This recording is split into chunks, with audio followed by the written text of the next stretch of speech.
welcome back to my channel. Today we're making a traditional Chinese turnip cake. This is a vegan recipe that is beginner friendly. If you follow my step, I guarantee you success. Check it out.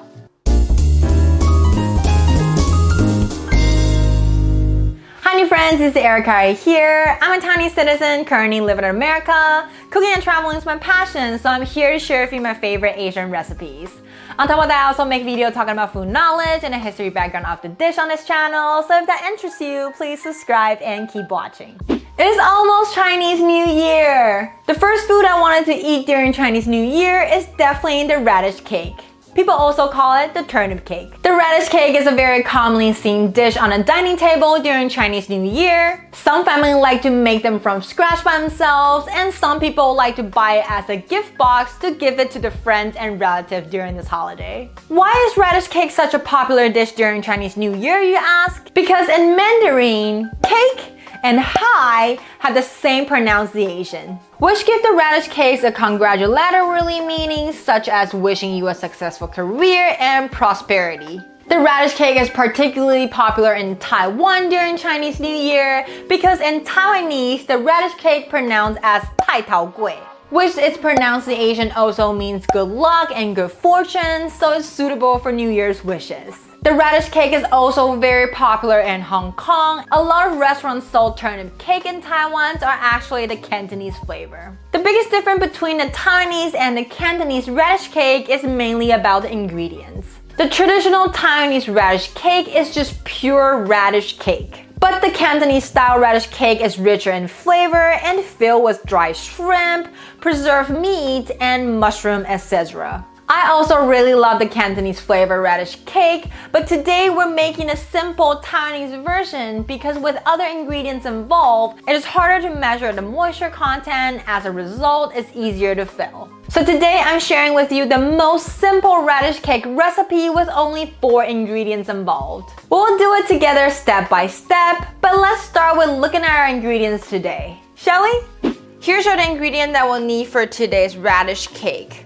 We'll need some radish, rice flour, the regular rice flour, as well as tapioca starch, or you can use cornstarch, potato starch, or even wheat starch. Besides these, we'll also need water and the scale to measure the amount, and also some cake mold.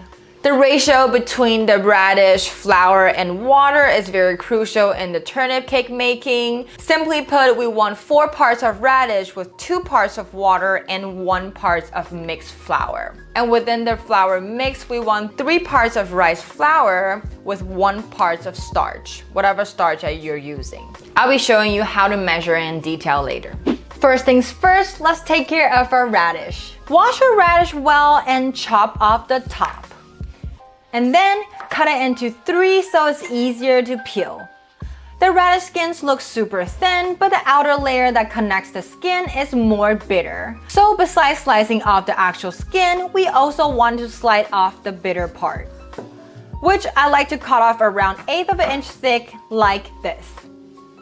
You can either use a peeler to peel it multiple times, or you can cut it with the knife just like me. When it's done, get a veggie shredder and shred the radish. The traditional Taiwanese radish cake were made with diced radish, but I figured that the shredded radish cake have a better texture, so we'll be doing that today. My veggie shredder is a little bit too thin, so I like to use the shredder to slice the radish into slices and then cut it into shreds with my knife. The weight of the radish we want to measure is the net weight. So now after you shredded all your radish, fill up your mold with the radish and weigh it out after. Based on the radish weight, we'll be matching it up with the rest of the ingredients. The key to a successful radish cake is to have a perfect amount of the water, flour, and radish ratio. So measuring out everything perfectly is crucial. And of course, if you learn the perfect ratio of the 3 ingredients, you can measure out the amount of radish and flour and water you need specifically for your mold. And here's how you do it. We have already weighed out the amount of radish we need for my mold, which is 400 grams of radish. The ratio between radish and water is 2:1. So with 400 grams of radish, we want half of the amount, which is 200 milliliters of water. For the ratio of powder to radish is 1:4. So with 400 grams of radish, we need 100 grams of powder. And for the powder mixture, we want 3 parts of regular rice flour added with 1 part of tapioca starch or the potato starch or wheat starch, your choice. So for my mold, it will be 75 grams of rice flour with 25 grams of potato starch. The reason why we're not using pure rice powder but adding a little tapioca starch into it is to make the cake more springy and tender. Make sure you sift all the powder before mixing it in with water for a smoother outcome. I like to just add in all the water and whisk it up to mix them all together. Until you can see no powder left in the bowl, I will add in a teaspoon of salt and pepper. Mix, mix, mix, and set it aside. Next, get a pan or wok and add in your radish shreds. Turn the heat to medium and start stir frying the radish.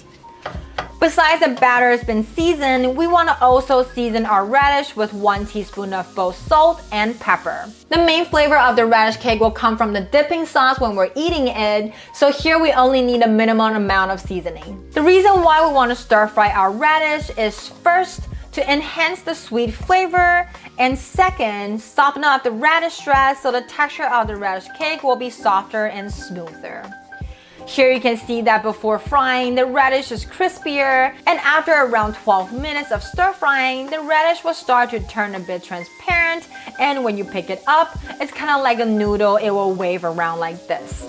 The exact timing of stir frying radish will depend on your setup and the cookware you have. So use your own judgment to see if the radish already softened up. When you pick it up and it wiggles like a noodle, that means it's done. Now when the radish is ready, we'll slowly add in the batter to our wok.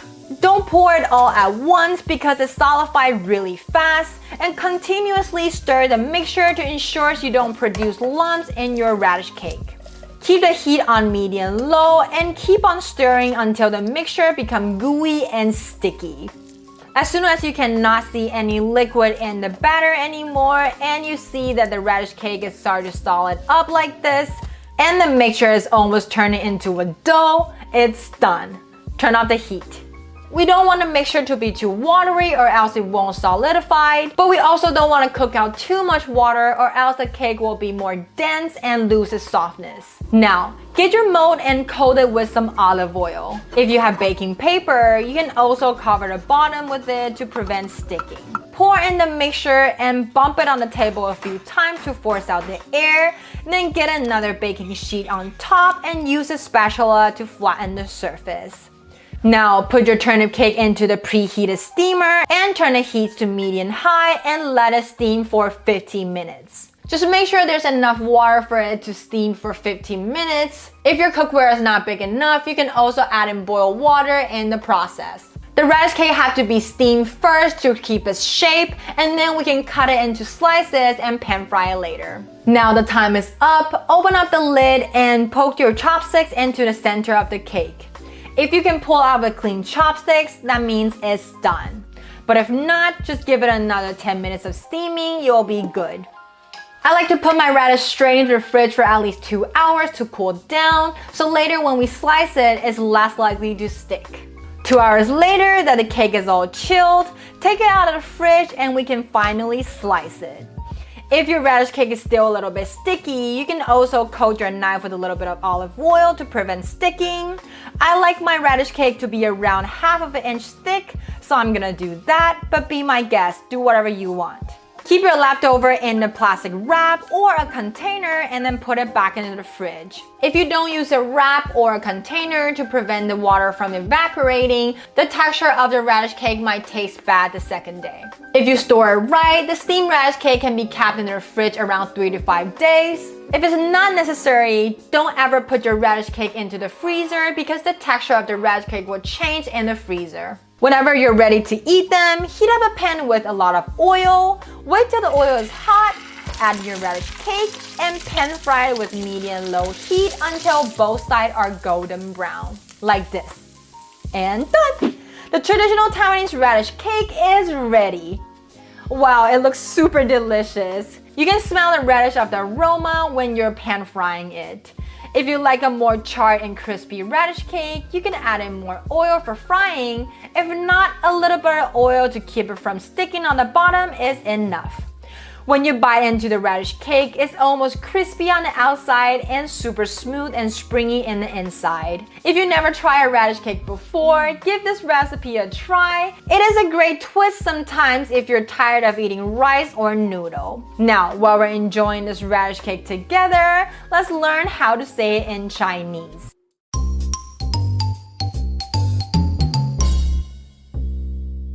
The word of the day today is 萝卜糕. The radish cake, aka the turnip cake. The first two characters 萝卜, we learned it before, it means radish. And the last character 糕 means cake. So radish cake in Chinese is 萝卜糕. Thanks for cooking with me till the end. Let me know if you like this recipe by giving this video a thumbs up. It's only gonna take you a second, but it means a lot to me. I make video on YouTube every Monday and Thursday, so remember to hit that bell and you'll never miss out. Last but not least, don't forget to subscribe to my channel if you haven't already, and I'll see you on the next one. Bye!